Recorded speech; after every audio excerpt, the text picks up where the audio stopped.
నమస్తే అండి. ఏం పేరు? నా పేరు సుజాత నాయుడు. సుజాత నాయుడు. ఇక్కడ ఇది ఏ ఏరియా అమ్మా ఇది?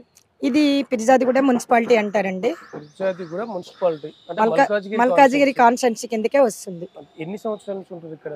నేను ఇక్కడ 28 ఇయర్స్ నుంచి ఉంటున్నానండి. 28 ఇయర్స్ నుంచి. అంటే ఇక్కడ ఓటు ఇక్కడనే మీది. ఓటు ఇక్కడే ఉందండి. సరే, ఇప్పుడు మీకు ఎంపీ ఎలక్షన్ వస్తూ ఉన్నాయి. ఈ హడావిడిగా ప్రచార రథాలు తిరుగుతూ ఉన్నాయి. ఎట్లా ఉంది ఇక్కడ? ఆల్రెడీ అభ్యర్థులను కూడా ఇక్కడ కన్ఫర్మ్ చేసిర్రు. ఇటు బీఆర్ఎస్ నుంచి రాగిడి లక్ష్మారెడ్డి ఆయనను పెట్టి తెలుసా మీకు? తెలియదండి. తెలియదు. ఎప్పుడో విన్నట్టు గుర్తు అంతే.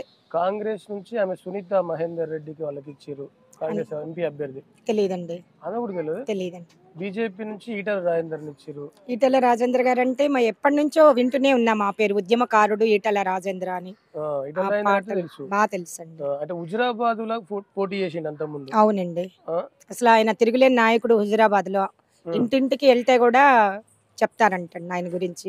సో అంత మంచి పేరు ఒక నాయకుడు సంపాదించడం సొంత ఊర్లో అనేది చాలా గొప్ప విషయం అండి. ఈ ముగ్గురు ఇక్కడ పోటీ చేస్తా ఉన్నారు. ఎట్లా ఉంటది? మీలాంటి మహిళలు ఏమనుకుంటున్నారు? ఎవరిని గెలిపిద్దాం అనుకుంటున్నారు? ఇంతకు ముందంటే చాలా మందికి తెలియలేదండి. ఇప్పుడు మోడీ గారు రామ మందిరం కట్టడం గానీ, హిందూ ధర్మాన్ని కాపాడే విషయంలో గానీ, ముస్లిమ్స్ కి ఆయన చేసిన తలాక్ అని ఒక మ్యారేజ్ విషయంలో గానీ, సో ఇట్లాంటి చాలా పనులు ఆయన చేస్తాడు కనుక తర్వాత మహిళలకి కూడా చాలా స్ట్రీట్ వెండర్ లోన్స్ అని, సో చాలా స్కిల్ డెవలప్మెంట్ స్కీమ్స్ అట్లాంటివన్నీ పెట్టాడని ప్రతి ఒక్క మహిళకి తెలుసు. మొన్న స్ట్రీట్ వెండర్ లోన్స్ కూడా ప్రతి ఒక్క మహిళ తీసుకుందండి. అంటే ఈవెన్ కూరగాయలు అమ్మే వాళ్ళ నుంచి పువ్వులు అమ్మే వాళ్ళ వరకు. సో అందరూ గుర్తుపడతారు మోడీ గారిని. బీజేపీ అంటేనే మోడీ గారు అనేది ఒక ముద్ర పడిపోయింది. మీరు బీజేపీ అంటేనే మోడీ అంటారు, మోడీ అంటేనే కేడీ అని చెప్పి అంటా ఉన్నారు కదా. అసలైన కేడి ఎవరు అనేది ప్రజలకి బాగా తెలుసు సార్. మీడియా వాళ్ళు అంటారు, కాంగ్రెస్ వాళ్ళు అంటారు. లేదండి, ఆ రెండు తోడు దొంగలు అన్న విషయము ప్రతి ఒక్క ఏమంటారు మహిళకి తెలుసు, ప్రతి ఒక్క నాయకుడికి తెలుసు, ప్రతి ఒక్క మనిషికి పౌరుడికి తెలుసు ఆ సంగతి. ఇప్పుడు మీరు అమ్మ నేను ఒకటి, మీరు ఎన్ని సంవత్సరాలు ఉంటుంది? నాకు 50+ ఉంటాయండి. 50+ ఉంటాయి కదా. ఇప్పుడు మన ప్రైమ్ మినిస్టర్ గా నరేంద్ర మోడీ ఉంటే బాగుంటుందా, రాహుల్ గాంధీ ఉంటే బాగుంటుందా? ఓపెన్ గా నిజం చెప్పండి, మీ గుండెల మీద చేసుకొని చెప్పండి. అసలు రాహుల్ గాంధీని ఊహించుకోవడానికే చాలా ఘోరంగా ఉంటదండి. ఎందుకంటే ఆయన అసలు కనీసం ఒక ప్రధానమంత్రి కొడుకని గాని, ప్రధానమంత్రి మనవడని కూడా ఆయనకి ఎవ్వరికి గుర్తింపు లేదు వాళ్ళ ఫ్యామిలీ. రాహుల్ గాంధీ అంటేనే పాపం ఒక జోకర్ కింద చూస్తారు అందరూ. ఆ విషయం మీకు తెలుసు, ఆయన మీద ఎన్ని జోకులు వేస్తారో.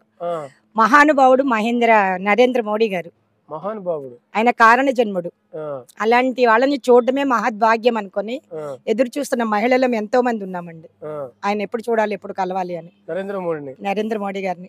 ఆయన కలిసి అదృష్టం వచ్చిన ప్రతి ఒక్కళ్ళు కూడా అదృష్టవంతులే అని అనుకుంటారు. ఎందుకు రాహుల్ గాంధీని పాపం ఆయన కూడా కష్టపడతా ఉన్నాడు, పాదయాత్రలు చేస్తా ఉన్నాడు. ఆయన కూడా ప్రైమ్ మినిస్టర్ అయితే దేశాన్ని బాగుపరుస్తా అని చెప్పి వాళ్ళకు కూడా. అసలు మినిస్టర్ అంటే అర్థం తెలిసేమో. ఒకసారి రాహుల్ గాంధీ గారిని మీరు అడిగితే బాగుంటది మీడియా వాళ్ళు.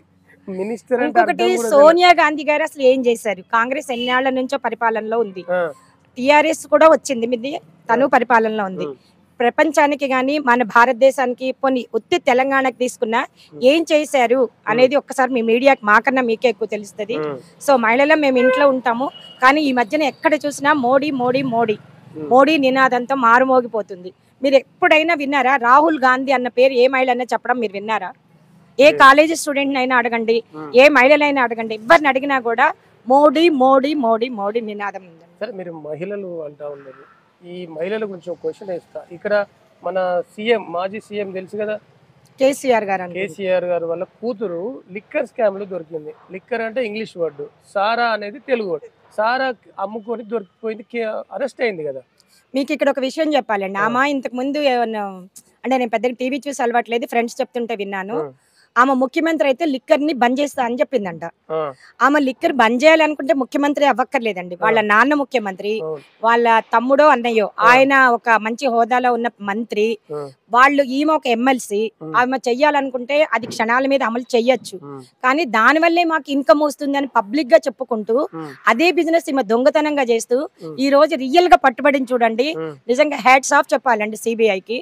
ఈ దీనికోసము మేము మహిళలు ఎన్నాళ్ళ నుంచో ఎదురు చూస్తున్నాం అన్నమాట. ఈ లిక్కర్ స్కామ్ అనేది ఒక మహిళ ఉండి ఇలాంటి దరిద్రగొట్టు పనిచేసినందుకు మహిళలందరూ తల దించుకుంటున్నారు. ఈ రోజు చాలా అసహ్యంగా ఆమె బిహేవ్ చేసింది. ఆమె చేసే బిజినెస్ కూడా పోయి బంద్ చేపిస్తానని చెప్పి చెప్పి అదే బిజినెస్ ని ఎంకరేజ్ చేస్తూ తండ్రికి అన్నకి సపోర్ట్ గా ఉంటూ కోట్ల డబ్బులు దానిలో ఆమె మునిగి చాలా వ్యాపారాలు ఉన్నాయి చేసుకోనికి సంపాదించుకోనికి. చెప్పండి. ఇప్పుడు ఈవెన్ మీకు తెలుసు ప్రతి ఇంట్లో కూడా మహిళలు కష్టపడుతూ ఇంట్లో మిషన్లు కుట్టుకుంటున్నారు, ఇస్రాకులు అమ్ముకుంటున్నారు, పిల్లలకి ట్యూషన్స్ చెప్పుకుంటున్నారు. ఆమెకు అవసరం కూడా లేదు. ₹1,00,00,000 వాచ్ పెడతాది ఆమె, మీకు తెలుసో లేదు. ఆమె వాచ్ విలువే ₹1,00,00,000 అండి. తెలంగాణ రాకముందుకు వీళ్ళ పరిస్థితి ఏంది, తెలంగాణ వచ్చిన తర్వాత వీళ్ళ పరిస్థితి ఏంటి అనేది ప్రతి ఒక్కరు అర్థం చేసుకున్నారు. ఇప్పుడు ప్రతి ఒక్కరు చూస్తున్నారు. ప్రజలకు జరిగిన అన్యాయం వాళ్ళు గుర్తించారు. ఈమె మంచిది అని చెప్పి ధర్నాలకు పిలుపునిస్తున్నారు కదా. నాకు తెలిసి ఏ మహిళ అయితే ధర్నాకి సపోర్ట్ చెయ్యదండి. కేసీఆర్ కేటీఆర్ గురించి కవిత గురించి తెలిసిన వాళ్ళు ఎవరు కూడా అందులో లిక్కర్ ని ప్రతి మహిళ వ్యతిరేకిస్తుంది. ఎందుకో మీకు తెలుసు, కుటుంబాలు నాశనం అయిపోతున్నదానికి కారణమే లిక్కర్.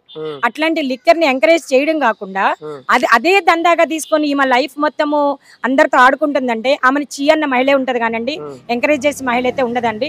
అలాంటి మహిళ ఉన్నందుకు సిగ్గుతో మేమందరం తల ఉంచుకుంటున్నాము.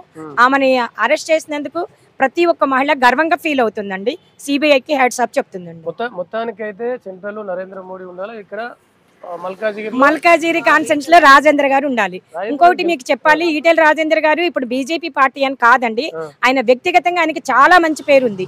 నేను విన్నాను. ఇప్పటికీ కూడా వాళ్ళ ఇంటికి వెళ్తే మార్నింగ్ 7 o'clock నుంచి నైట్ 12 వరకు ఎవ్రీ డే ఎవ్వరు వెళ్ళినా భోజనం అనేది కంటిన్యూగా పెడుతూనే ఉంటారంట. కాదమ్మా, ఇప్పుడు సరే ఈటెల రాజేందర్ అంటే ఆయనకు ఇదే బీజేపీ పార్టీ అక్కడ ఎమ్మెల్యేగా టికెట్ ఇచ్చింది, కానీ గెలవలేకపోయారు అని అంటే ఆయన ఒక నమ్మకం పెట్టుకున్నాడండి. నా కాన్స్టిట్యున్సీ ఖచ్చితంగా నా ప్రజలు నాకే ఓటేస్తారు. సో నేను వేరే చోట్ల కూడా కొన్ని పనులు ఆయనకు అప్పగించారు, అవి చూసుకోవాలన్న ఉద్దేశంతో కొంచెం నెగ్లెక్ట్ చేయడం వల్ల తను ఓడిపోయారు తప్పించి ఇంకొకటి సార్ అలా ఓడిపోవడం వల్లే ఇప్పుడు ఎమ్మెల్యే కన్నా ఎంపీ పోస్ట్ మాకు వచ్చిందని అంటే ఒక చెడు ఒక మంచి కన్నా సిద్ధాంతము కరెక్ట్ అని మేము సమర్థిస్తున్నాం. చాలా సంతోషంగా ఫీల్ అవుతున్నాము. ఆయన కోసం కష్టపడి పనిచేయాలి. మాకు తెలిసిన అందరి మహిళలకు కూడా చెప్పి ఈటెల రాజేంద్ర గారికి ఓటేపిస్తాము. గల్లీలో ఎవరున్నా ఢిల్లీలో మాత్రము మోడీ గారు ఉంటారు, మల్కాజ్గిరిలో మాత్రము ఈటెల రాజేంద్ర గారే ఉంటారండి. 100% ఉంటారు. ధన్యవాదాలు.